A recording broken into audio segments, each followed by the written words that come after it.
Shalom, salam sejahtera. Renungan malam seiman ditulis oleh Dr. Kathleen Liwijaya Kuntaraf dan pendeta Dr. Jonathan Kuntaraf.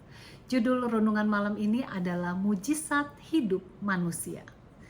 Ketika itulah Tuhan Allah membentuk manusia itu dari debu tanah dan menghembuskan nafas hidup ke dalam hidungnya.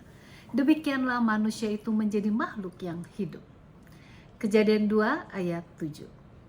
Penciptaan manusia memang adalah suatu mujizat.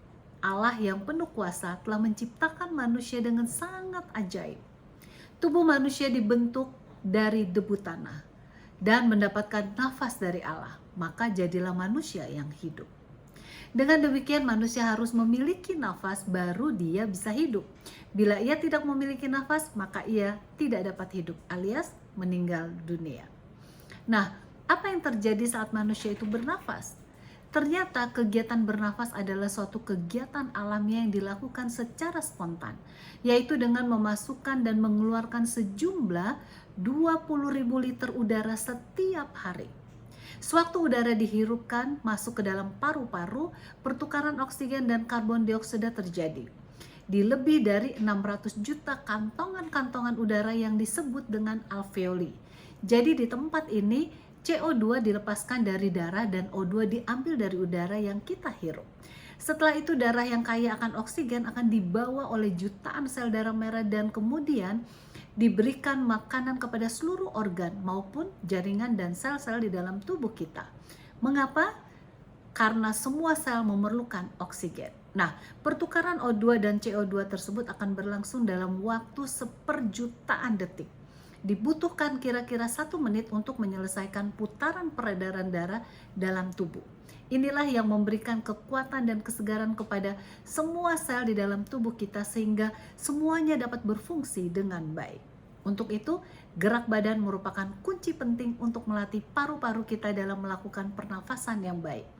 Dengan gerak badan atau olahraga, maka badan akan menarik banyak oksigen ke dalam tubuh kita sehingga semua sel dapat hidup dan disegarkan serta berfungsi dengan baik. Nah, salah satu bentuk gerak badan yang baik adalah yang kita sudah sebutkan saat membahas mengenai gerak badan, yaitu apa yang disebut dengan HIIT, High Intensity Interval Training. Kita telah pelajari caranya adalah dengan gerak badan dengan intensitas tinggi selama 30 detik. Misalnya dengan lari di tempat secepat mungkin. Setelah 30 detik berlalu, maka kita jalan santai atau melakukan kegiatan lain untuk 90 detik. Kemudian lari lagi dengan intensitas tinggi untuk 30 detik dan santai lagi selama 90 detik. Lakukan satu siklus untuk lari secepat mungkin di tempat selama 30 detik, diikuti dengan jalan santai selama 90 detik sebanyak 6 kali setiap hari.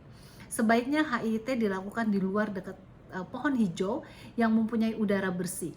Jadi dengan 12 menit saja kita telah menyelesaikan 6 siklus olahraga yang baik, sehingga tubuh mendapatkan cukup oksigen dan semua organ akan dapat berfungsi baik dengan baik. Setelah itu Anda dapat berolahraga dengan berjalan kaki selama 60 menit. Sama seperti Tuhan yang telah memberikan nafasnya ke hidung Adam dan mujizat terjadi. Maka jika kita bernafas dengan baik, maka banyak mujizat di dalam tubuh akan terjadi yang membuat tubuh kita tetap sehat dan kuat untuk memberikan kemuliaan bagi nama Tuhan. Tuhan Yesus memberkati.